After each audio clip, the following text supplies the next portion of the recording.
Boa noite, pessoal. Meu nome é Rogério e eu vou falar um pouco para vocês sobre o fazímetro. Como eu falei no slide, eu escolhi esse modelo Minipa MFA 840A, que vocês estão vendo aí na tela. Bem, esse instrumento ele foi projetado para verificar a sequência de fase. Ele opera numa tensão alternada que pode variar de 60 volts até 600 volts no sistema trifásico. Ele também opera numa frequência de 20 a 400 Hz. Esse equipamento ele tem um determinado limite de tempo para seu uso contínuo. Como assim limite de tempo? Bem, se esse equipamento ele for utilizado para medições em 60 volts em tensão alternada, é recomendado que não ultrapasse o limite máximo de tempo de 60 minutos em uso. E se por acaso esse mesmo instrumento for utilizado para medições em 600 volts, também em tensão alternada, é recomendado que não ultrapasse o limite máximo de tempo de 4 minutos. Esse fazímetro ele opera numa tensão máxima suportada de 2000 volts em 1 minuto. O que isso significa? O que isso quer dizer? Ora, ele quer dizer que esse modelo de fazímetro ele pode fazer uma medição de até no máximo 1 minuto de duração num determinado motor ou equipamento similar que alcance exatos ou aproximadamente uma tensão de 2000 volts, sem que haja danos no instrumento. Esse modelo da Minipa, esse fazímetro da Minipa, ele suporta uma tensão máxima de pico de 4000 volts. O que significa? Significa que o fazímetro, estando conectado nas fases do equipamento, e esse mesmo equipamento tem o seu pico máximo de 4000 volts, o fazímetro não correrá nenhum risco de dano, pois ele foi projetado e testado para suportar determinada tensão de pico. Esse modelo de fazímetro ele é bem compacto. Ele mede 85 cm de altura, 64 mm de largura e 23 mm de comprimento e pesa aproximadamente umas 200 gramas. Ele possui 3 pontas de prova de cores diferentes, para que seja mais fácil identificar as fases R, S e T, que são as 3 fases que compõem a nossa rede trifásica 380. Vale lembrar que as pontas de prova têm dupla isolação, trazendo assim mais segurança para quem for manuseá-las. E um detalhe interessante é que as pontas de prova elas vieram com uma determinada rosca na ponta para facilitar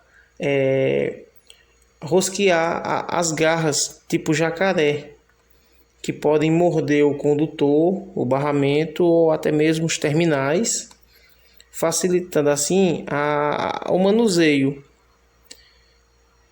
E esse modelo da Minipa que eu estou citando, as pontas de prova elas têm aproximadamente 1 metro de comprimento. Vamos ver agora como que a gente utiliza o fazímetro, o indicador de sequência de fases. Para iniciar os testes, é bom saber que esse modelo de fazímetro ele não requer o uso de bateria ou pilhas.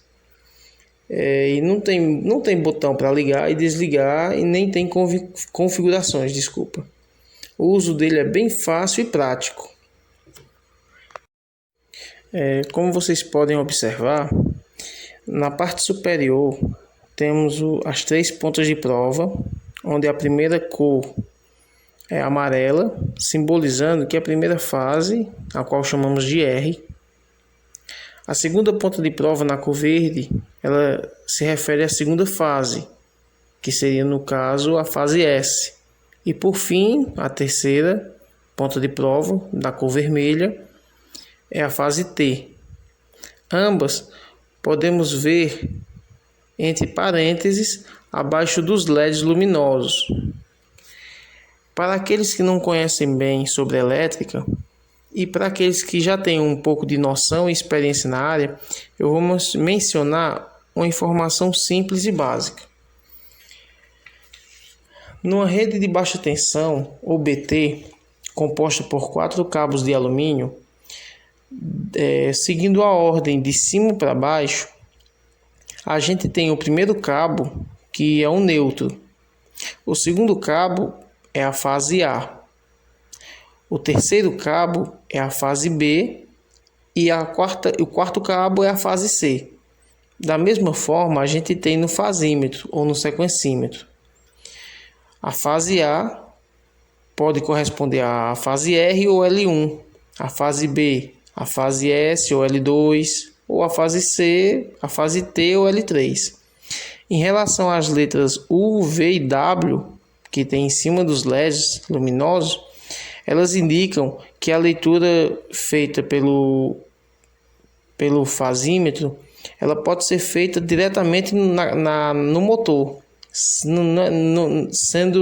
não sendo preciso testar no quadro de distribuição ou na alimentação dos disjuntores. Ela pode ser diretamente lá naquela tampinha que tem no motor. Aonde é que eu quero chegar com essa explicação?